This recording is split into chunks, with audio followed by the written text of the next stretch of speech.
প্রেমে পাগল, বন্ধু আমার ছাগল, বাঙালি ফুটবল হিতৈষীরা। তো আমি অতীতে বিভিন্ন ধরনের লোকজন নিয়ে আলোচনা করেছি, যারা হীনমন্যতায় ভোগে, চূড়ান্ত হীনমন্যতায়। তারা ভাবে অনেকে যে অন্য রাজ্যের প্লেয়ার হলে ভালো, বাঙালি প্লেয়াররা খারাপ। এই নিয়ে অনেক আলোচনা হয়েছে, আমার চ্যাট ফোরামে হয়েছে।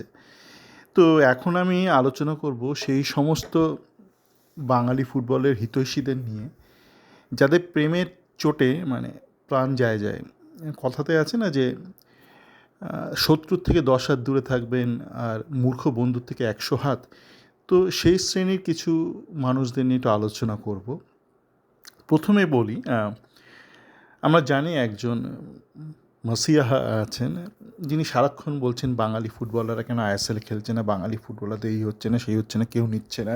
একটা বাঙালি ফুটবলারদের বিরুদ্ধে যে একটা ষড়যন্ত্র হচ্ছে নিয়ে তিনি দিনরাত সরব। গতকাল আমরা জানতে পারলাম যে অঙ্কন ভট্টাচার্য, তিনি খেলতে পারেননি গতকাল ইস্ট বেঙ্গলের হয়ে। তার কারণটা হলো, তার যে ক্লাব, আগের ক্লাব ছিল, সেখান থেকে তিনি এনওসি পাননি, তাই প্রথম ম্যাচটা তিনি খেলতে পারেননি। তো সেই মাসিয়াকেই প্রশ্ন যে এত এত এত এত বলে কী লাভ? শেষে তো আপনি আপনার টিমের একটা ছেলের একটা মূল্যবান ম্যাচ খেলা থেকে তাকে বঞ্চিত করলেন, তাই না? তো জানি না এটা কী বলা যেতে পারে। এদেশিরা ঢোড়া সাপকে ঢ্যামনা সাপ বলে। ঢোড়া সাপের কারবার হতে পারে বা ঢ্যামনা সাপের কারবার হতে পারে, এটা হতেই পারে।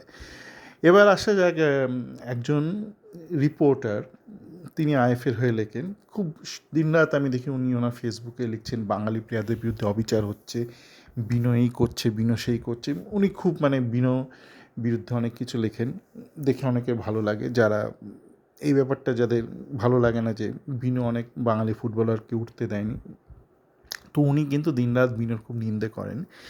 তো সেইভাবে অনেকে আবার ওনাকে খুব ফলো করেন। কিন্তু এইটাও ওরকম প্রেমের চোরে পাগল, বন্ধু আমার ছাগল। তো উনি দেখলাম গতকালের ম্যাচ নিয়ে লিখেছেন, একটা প্রতিবেদন লিখেছেন। তো সেখানে এটা সেটা লিখেছেন এবং লিখেছেন যে পেনাল্টিটা বিষ্ণু পায়ে লাফিয়ে গোলকিপার বাঁচালো।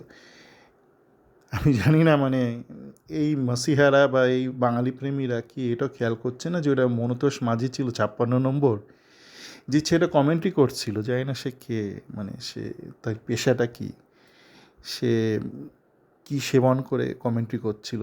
সে বারবার সে দেখতেই পাচ্ছিল না যে মনতোষ মাঝি দুটো ফরওয়ার্ডের পেছন থেকে একের পর এক পাস বাড়াচ্ছিল। আমি কিন্তু একসঙ্গে ম্যাচটার রিপ্লেটাও দেখেছি, লাইভ দেখেছি, রিপ্লেটাও দেখেছি। তো সে একবারও উল্লেখ করলো না মনতোষ মাঝির নাম। ধরুন একটা মনতোষ মাঝি দারুণ একটা পাস দিল, সেই পাসটা গিয়ে ধারালো বিষ্ণু বা জেসিন, সে সেইটা উল্লেখ করলো, জেসিন কী করলো, বিষ্ণু কী করলো, আজকের দিনটা বিষ্ণুর নয়, বিষ্ণু বিষ্ণু কী করছে। কিন্তু একের পর এক যে ভালো পাসগুলো আসছে, কে দিচ্ছে, সেটা যে মনতোষ মাঝি দিচ্ছে, সেই ব্যাপারটা কিন্তু একবারও সে উল্লেখ করলো না। তো এবার আসা যাক এই ব্যক্তিটির কথায়, আবার ফেরত আসে আমরা সেই আইএফএ সেই সাংবাদিকের কথায়। আপনি চলে যাবেন তার ফেসবুক, দেখবেন একের পর এক বাঙালি প্লেয়ারদের নিয়ে উনি লেখেন। তো ওনার লেখা পড়লে আপনার মনে হবে যে বাংলায় ঘরে ঘরে কোণে কোণেতে আইএসএল প্লেয়ার রয়েছে। প্রত্যেকটা ক্লাবকে দেখলে মনে হবে যেন আইএসএল প্লেয়ারের ঠাসা। উনি প্রত্যেকটা ক্লাব নিয়ে লেখেন, একটা করে ক্লাব, কলকাতা ফুটবল লিগে প্রত্যেকটা প্লেয়ারের নাম লেখেন। আর এমনভাবে তাদের নিয়ে লেখেন যে মনে হবে প্রত্যেকটা প্লেয়ার যেন আইএসএলের জন্য তৈরি, শুধু আইএসএলের জন্য নয়, ন্যাশনাল টিমের জন্য তৈরি। তো এই ধরনের যে প্রশংসা, এইটা না কোনো উপকারে আসে না। এই ধরনের এই ধাঁচের আমি দেখেছি প্রশংসা করতে অতীতে রঞ্জন ভট্টাচার্য এবং বিশ্বজিৎ ভট্টাচার্য, ক্লাব কোচিং, যারা বিখ্যাত ক্লাব কোচ, এই দুজন। তো এরা অনেক জুনিয়র প্লেয়ার তুলেছেন, কিন্তু এদেরকে আপনি প্রশ্ন করবেন, আমি আগেও বলেছি, রঞ্জন ভট্টাচার্যকে প্রশ্ন করা হতো যে কে সুরুচি সঙ্গ ধরুন কোচ বা জর্জের কোচ, কে আপনার টিমের ভালো প্লেয়ার? এই অমুক ভালো প্লেয়ার। আর কে ভালো প্লেয়ার? বলতো ও অমুক ভালো প্লেয়ার।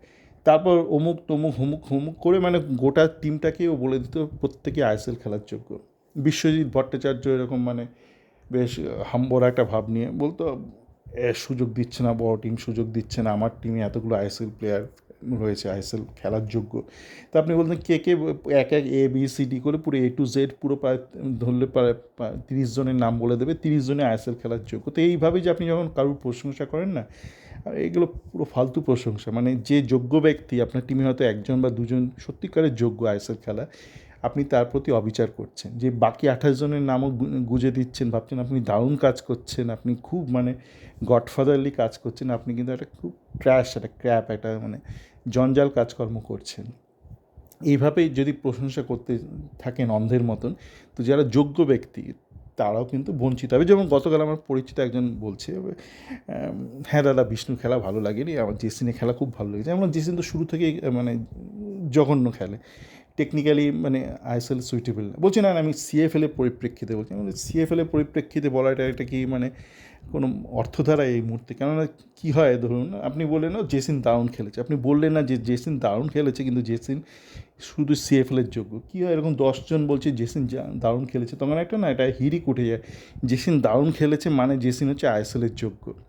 আপনি হয়তো মানে এখন হয়তো মানে পিঠ বাঁচানোর জন্য বলছেন, না না আমি শুধু এটা বলতে চাইছি জেসিন যোগ্য কিন্তু শুধু সিএফএলের জন্য। আপনি তো সেটা বলছেন না, আপনাকে তো খোঁচালে, তখন চ্যালেঞ্জ করলে তখন বলছে না না না শুধু সিএফএলের যোগ্য।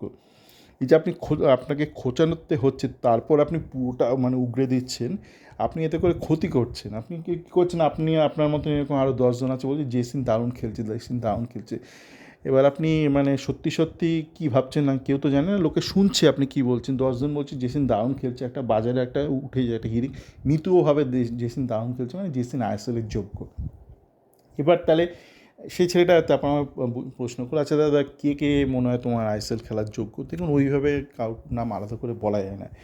মানে এই মুহূর্তে কলকাতা ফুটবল লিগ খেলতে খেলতে, আজকে কলকাতা ফুটবল লিগ খেলছে, কালকে কেউ আইএসএলে গিয়ে দারুণ খেলবে, এটা টেকনিক্যালি সম্ভব নয়। কী হতে পারে যে আপনাকে তাহলে বলতে হবে যে এই টিমের কোন কোন প্লেয়ার আছে যাদেরকে ঘষা মাজা করলে আইএসএলে সে খেলতে পারে, আর কে কে আছে যাকে যতই ঘষা মাজা করুন, যতই রাবড়ি করুন, মানে রাব করুন, বিষ্ণু জেসিন জাতীয়, তাদের দিয়ে আপনি আইএসএলে কিছু করে উঠতে পারবেন না। তো সেইভাবে আপনাকে কিন্তু ব্যাখ্যা করতে হবে, এবং আপনি যখন খেলাগুলো দেখবেন, আপনি যদি সেই চোখ দিয়ে, সেই দৃষ্টিভঙ্গি দিয়ে দেখেন, তাহলে হয়তো একটু হলেও উপকৃত হবে বাঙালি ফুটবলাররা। মানে আপনি যখন দেখছেন তখন আপনাকে এই চোখে দেখতে হবে যে এখান থেকে কে কে পরবর্তী ধাপে বা আইএসএলে যেতে পারে, মানে একটু ঘষা মাজা করলে যে যেতে পারে। মানে আপনি যাকে তাকে একটা ইটকে, শ্যাওলা ইটকে ধরে যতই ঘষুন, যতই ঘষুন, সেটা তো মার্বেল হবে না, না? শ্যাওলা ইটকে ঘষে যান, বড় শ্যাওলাটা উঠবে, সে কিন্তু কোনো দিনই ওই মার্বেলের চকচক ভাবটা আসবে না। মানে অনেকে বলে না মানে কি মানে মুক্ত মানে ঘষলেই মুক্ত বা ঘষলেই হিরে, না না, আপনি কয়লা বাজাতে কয়লা কিনে আনুন, উনুন থেকে কয়লা বার করুন, প্রত্যেকটা কয়লাকে ঘষলে কি আপনি কয়লা ঘাটলে আপনি হিরে পাবেন না। তো তেমনই প্রত্যেকটা বাঙালিকে ঘষলেও আপনি কিছু পাবেন না। মানে সুতরাং আপনাকে বলতে হবে যে কোন কোন প্লেয়ার, হ্যাঁ এরকম এই আইএফএ সাংবাদিক, সে হচ্ছে দারুণ সার্ভিস দিচ্ছে বাঙালি ফুটবল, দারুণ সার্ভিস দিচ্ছে আইএফএকে। প্রত্যেকটা টিমের নাম ধরে ধরে 10 জন 20 জনকে বলে দিচ্ছে কী হচ্ছে আখেরে। মানে লোকে আপনাকে ফালতু পাগল ছাগল ভাববে, যে লোকটা ফালতু, এর কথাবার্তা কোনো মূল্য নেই, মানে ক্রেডিবিলিটি কিছু নেই, সার্টিফিকেট দেওয়া না দেওয়া সমান। মানে আগেকার ছিল উল্টোপাল্টা ইউনিভার্সিটি থেকে পাস করেছে, ওখান থেকে পাস করেছে, ওরকম ব্যাপার। তো এই ধরনের লোকরা যখন প্রশংসা করে, সে রঞ্জন বলুন বা বিশ্বজিৎ বলুন বা এই যে আইএফএ সাংবাদিক বা আরও এরকম অনেক লোক আছে, এই প্রশংসাগুলো অর্থহীন। কেননা এরা চোখ কান বুঝে সবাইকেই প্রশংসা করে, তো এতে করে আখেরে ক্ষতিই হয় বাঙালি ফুটবলারদের। সবাই ভালো থাকবেন।